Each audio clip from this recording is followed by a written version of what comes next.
In America, people used to say, if you want to know if the economy is healthy, look at the parking lot. If so, then this year, 2025, the parking lot is seriously ill. The sale, finance approved, and best deal in town, signs that once shone like a festival now flutter between dry grass and road dust. Once dominant car dealerships, from Tricolor to off-lease only, are closing en masse, leaving thousands of customers confused and saddled with massive debts. People blame interest rates, inflation, Tesla, and even robots. But in reality, this has been a simmering earthquake for decades, from credit greed to policy to the changing way Americans view freedom. And do you know what the most ironic thing is? When cars, once a symbol of freedom, become a financial burden. Today, let's take a look back at 10 major car dealership chains that are disappearing from the American landscape and why this says more than just the fate of the automotive industry. All right, let's move on to the first name. September 10th, 2025. Tricolor Holdings, the second largest combined car dealership and lending chain in the United States, officially declared bankruptcy. 25,000 creditors, hundreds of millions of dollars in debt, thousands of customers lost their vehicles overnight, and the media silent, as if nothing had happened. Tricolor was once a four-wheeled paradise for the working class, especially those who didn't qualify for bank loans. No good credit is needed, just a stable job, and they can drive right away. That sounds really humane. But in reality, it was a financial gamble wrapped in a red bow. Do you know what subprime means? It's for people who can't afford to borrow, but can still borrow. In 2025, the delinquency rate for this group reached 6.6%, the highest in 2 decades. If each of those numbers represents a vehicle, we're talking about over 1 million vehicles sitting in the impound lot. And Tricolor, the company that once promised opportunities, was strangled by the very debt it created. Banks no longer want to buy back their loans. Investors are turning away. Cash flow is cut off. The showroom door closed. Amidst Dallas, abandoned parking lots resemble metal graveyards. People still walked by, not understanding what had happened. A man who used to buy cars here said, "I don't know who's wrong. I just know that this morning, I no longer have a car to go to work." That's the most heartbreaking thing. For many Americans, the car is not just a vehicle, it is life. No car, no job. No job, no home. Just a few wrong turns of capital, and a benevolent financial system suddenly becomes a giant trap. They call it American-style financial freedom. Borrow to drive, then go bankrupt to walk. What's noteworthy is that Tricolor was once hailed as a model of humanistic fintech. But perhaps in the world of credit and profit, humanity only lasts until the next payment cycle. So the question is, was Tricolor just the first pawn sacrificed in a larger game? As US consumer debt surpasses 0.2 trillion and easy credit spreads, how many other Tricolors are waiting their turn? Maybe today you're laughing because you didn't take out a subprime loan. But when everything, from homes and cars to education, is tied to debt, how different are we really from them? And Tricolor is just the first domino. Who will be the next name? Let's wait for the next name. The Tricolor fell silently, but at least they had a decent bankruptcy announcement. And off-lease only disappeared in just 48 hours. One morning in September 2023, hundreds of employees in Florida opened the showroom as usual. The only difference is, the door won't open. Internal email disappeared. The system account is locked. And by noon, they saw the brief news item in the paper. Off-lease only filed for bankruptcy. Over 500 employees lost their jobs, with no warning and no farewell. And the customers? People who just bought a car with a 10-year warranty are now calling the hotline and only hearing beeping sounds. Off-lease. Only used to be a haven for bargain hunters. Used cars are 20–30% cheaper than those from authorized dealerships. Advertising as sweet as honey. No hidden fees, no pressure, just deals. And in the post-pandemic era, when car prices skyrocketed, they hoarded cars as if prices would never fall. But then 2023 arrived, and used car prices plummeted. From a peak of 237 points, it dropped to 200 in just a few months. Simply put, if you bought a $30,000 SUV last year, this year it's only worth about $6,000. With thousands of vehicles in inventory, off-lease only evaporated tens of millions of dollars. Faster than the market could turn around. They bet on the greed of buyers and the stability of car prices. But when both collapsed, the company went into a free fall. Not in debt like Tricolor, not fraudulent as rumored. They only failed because they believed that buying cheap was a winning formula forever. And in America, buying cheap can sometimes be the most expensive trap. A cheap car today could come with a bill twice as expensive tomorrow when the market shifts or when the warranty company disappears. A customer mentioned on the forum, "I bought a car there because I thought I was smarter than the system. Now the system is still up, only my car is flat." It really hurts, but it's also fair because in America, the market always has a way of teaching those who think they're smarter than the majority. And you know the scariest part? Off-lease. Only is not small. They used to sell hundreds of thousands of cars each year, with locations across Florida and New York. If such a large chain collapses within 48 hours, how long will smaller chains last? But at least off-lease. Only managed to leave behind a valuable lesson, because the next chain, American Car Center, didn't even have time to issue a statement. Off-lease only collapsed because they bought cheap, and American Car Center probably failed because they were selling virtually.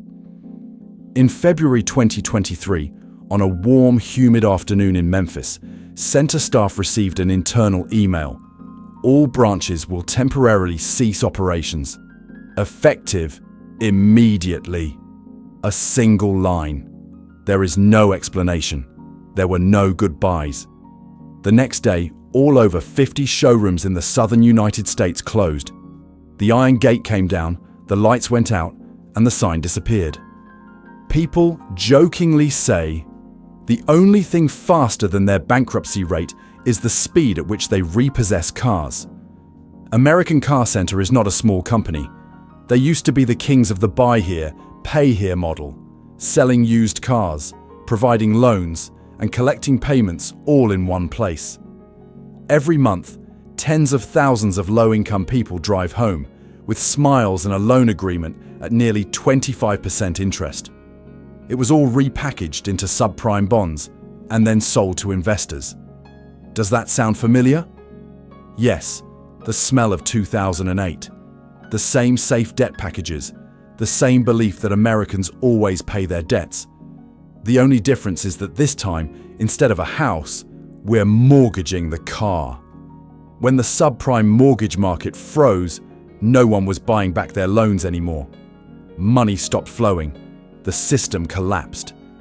That explosion caused tens of thousands of customers to lose their vehicles in just a few weeks. Some people say, I went to pay, but the parking lot was gone. I called, and the company disappeared too. Ironically, American Car Center was once advertised as giving everyone a chance. But it turns out, everyone here, including the investors who are bleeding money. When the bubble burst, banks holding subprime bonds began to discover thousands of cars securing the debt, in fact, no longer existed. They say money doesn't come from nowhere, nor does it disappear into thin air. But in the subprime world, money just flows into different pockets before it burns. And when the smoke clears, the ones who suffer are still the middle class, those who thought they could reach the American dream by signing a loan contract. The question is this the final twist, or just a warning shot? Because somewhere within the same system, Larger corporations are still packaging debt, selling debt, and believing that there won't be a second loud bang. But you know Wall Street, they only get scared when the money stops flowing their way. And that's the next story, where Wall Street began to tremble at the very product they created. To be fair, Drive Time is not to be trifled with. They are one of the largest used car chains in the United States, with a presence in over 20 states, and were once considered a rising star in consumer finance. They don't just sell cars, they create an entire money-making machine from customer loans. Sounds like Wall Street, doesn't it? In fact, they are Wall Street in old motorcycle gear. Drive Time once boasted, "We understand the customers that banks are afraid to touch." A humanistic advertisement, and a profitable one.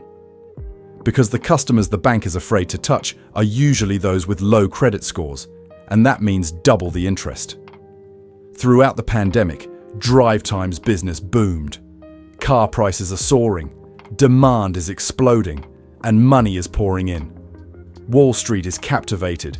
Drive Time's used car loan-backed bonds are being snapped up like gold, until the easy credit bubble burst. In 2024-2025, interest rates will rise, borrowers will be late on payments, and used car prices will decrease. Loans that were once considered secure have become ticking time bombs. Drive Time began cutting 30% of its workforce, selling off assets, and restructuring its debt. Major shareholders quietly withdrew, banks tightened capital, and investors pulled back. Wall Street suddenly realized used cars can crash just like the stock market. What's noteworthy is that in the American financial system, trust is always the most expensive commodity. Once confidence in subprime disappeared, the entire chain from dealers to investment funds fell into a domino effect. A car that hasn't been paid off can bring down an entire trading floor. It sounds absurd, but it's true. Do you find it strange? The industry that once made people dream of freedom is now keeping Wall Street awake at night because of used cars. Drive Time seems to be proving one thing. In America, everything can become a financial product, from the house, the car, to the dream. And when those dreams lose their value, no one dares to call them safe anymore. But anyway, Drive Time can still blame it on money. The next series wasn't so lucky, because that person didn't collapse due to debt, but because of technology, something that was supposed to be a savior. Stay to find out who it is. In June 2024, over 15,000 car dealerships across the United States suddenly froze. It's not because of a lack of vehicles. It's not because they ran out of customers. It's because the CDK global software system was hacked. In just one night, all transactions, invoices, contracts, and even car keys were frozen. Major dealerships like Toyota, Ford, and GM are all paralyzed. It is estimated that over 100,000 vehicles could not be sold within just a few days. A multi-billion-dollar power outage. If you've never worked in the automotive industry, you might not know. CDK Global is the central nervous system for almost every dealership in the United States. It manages inventory, customers, credit, contracts, tax reports. In short, if CDK sleeps, the dealership is gone. And in June 2024, they really slept. A large-scale online debate caused everything to spiral out of control. The agents were forced to go back to writing contracts by hand.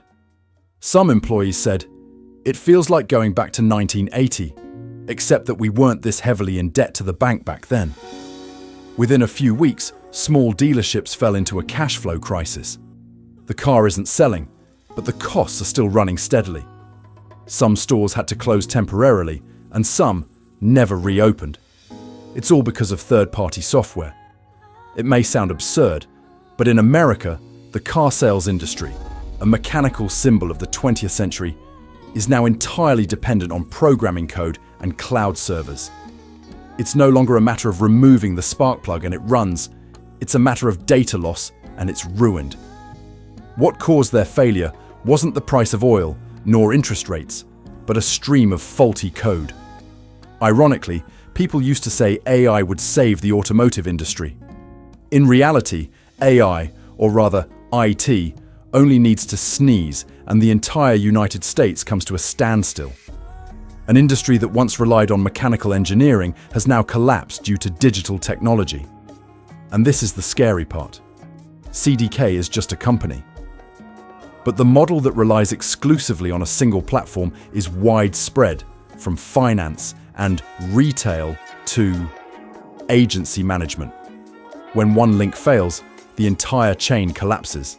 And it's no longer a story about hackers, but a question of survival for the old-fashioned agency model. But anyway, software glitches can still be recovered.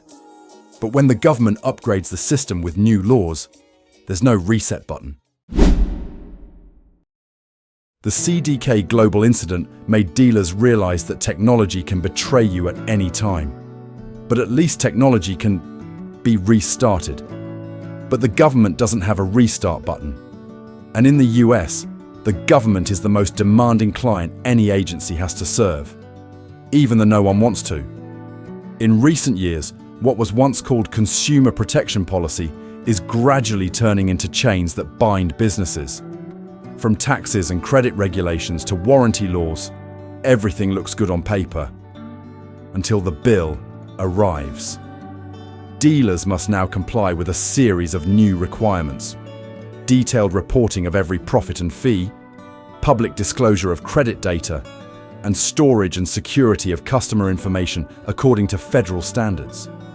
It sounds reasonable, but compliance costs have ballooned by hundreds of millions of dollars annually across the industry. According to the NADA report, the average dealer profit margin decreased from 4.2% to 2.9% in just 2 years. That is, if an agent earns $100, they have to pay $97 in taxes, fees, insurance, and compliance. The remaining $3 enough to buy a small Starbucks coffee. The problem is, while costs are rising, the government's trust in the agency is decreasing. Regulations regarding interest rates, financial fees, and price transparency have made it difficult for businesses to negotiate flexibly. An agency director once joked, "Selling cars in America now is like cooking with 12 health inspectors standing behind you." But at a deeper level, the story isn't just about taxes or paperwork. It's about the loss of trust between the middle class and the economic system. Customers think the agency is deceiving them. The government thinks the agency is evading taxes. And the agents think they're both right. It's just that they still have to pay on time. And ironically, in a country where you can buy a gun more easily than borrow money for a car, consumer protection policies are suffocating both sellers and buyers. Once, the US government and automakers were two gears working in tandem. Now, they grind against each other, producing an unpleasant metallic sound, the clatter of a system wearing down. Therefore, when it comes to policy pressure, agents are no longer afraid of the IRS or the SEC. They're afraid of Elon Musk. At least the government sent a warning letter, and Elon just needs one tweet to shake the entire industry. While the government tightens on one side, Elon Musk pulls back on the other. And while dealers were struggling to fill out tax forms, Tesla sold out of cars with just a click. No luxurious showroom, no staff in suits offering coffee, no perfunctory handshakes. Tesla has turned buying a car into an e-commerce transaction, just like ordering an iPhone. Except this iPhone weighs 2 tons and has wheels. Tesla's direct-to-consumer model has disrupted the rules of the game that traditional dealerships have built over 100 years. In Texas or Oklahoma, dealers fought tooth and nail to prevent that. But in California, customers just had to tap the screen, and a few weeks later, a brand new Model Y was parked right in front of their house. You see, while traditional dealerships are losing billions due to faulty software, Elon is building an entire automotive industry on a single app. It's not about selling, but about telling a story about technology and Americans. And as usual, Americans are pouring money into that story. A journalist once wrote, "Tesla doesn't just sell cars, They sell the feeling of living in the future. That makes sense. But for traditional agents, this future is nothing short of a nightmare. Because once consumers get used to buying cars online, who will still need those model car lots stretching along the highway? A dealership owner once lamented, "Customers who come to my showroom now only sit in the Teslas and then go home to order online." Thus, the entire model of consulting, negotiation, promotion became a living museum of the analog era.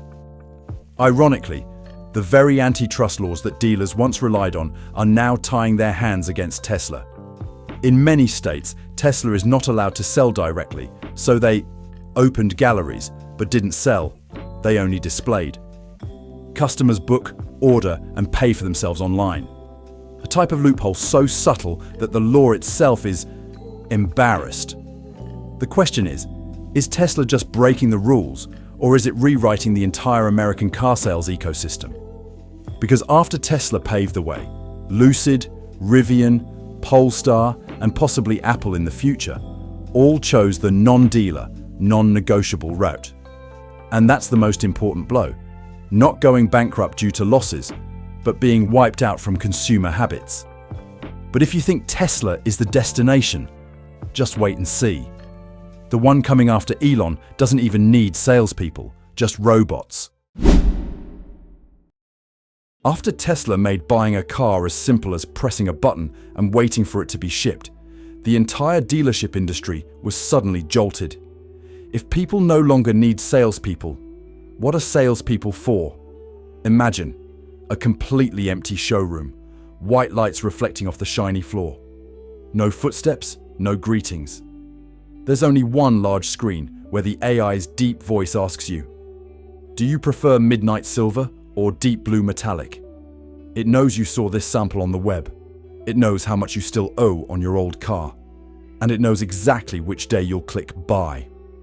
It sounds like science fiction, but at the current rate, AI is selling cars better than real people. Major companies use automated systems to price used cars, approve loans, generate contracts, and close deals. No staff needed. No negotiation needed. One click in place of a lifetime of hard bargaining that Americans used to be proud of. For the master agent, this sounds like heaven. No salary, no commission, no emotions. But for the tens of thousands of people who make a living selling cars, it's a silent nightmare. A veteran employee once said on the forum, "I've been selling cars for 25 years. Now I'm being replaced by a chatbot that knows how to say, 'Congratulations on owning your dream car,' in 20 different languages." No one pays a chatbot. No one said it needed a lunch break either. Robots don't get tired, don't complain, and most importantly, don't have emotions. It sounds efficient, but think carefully. When you buy a car from a machine, who will listen to the story you tell about your first car? Who will smile when you ask, "Is there a red that looks more masculine?" Automation doesn't just take away jobs, it's also making the human element disappear from the automotive industry. What was once a negotiation, a handshake, a wish to enjoy the ride, is now just the words, "transaction completed." And ironically, the very companies that once complained about high labor costs are now spending millions of dollars to train robots to smile. A modern type of comedy that only America could write. But if robots have already sold the cars, why would anyone want to buy a car? Therefore, the next generation, those who grew up with Uber and subscriptions, are starting to ask, why own a car when you can rent the whole world?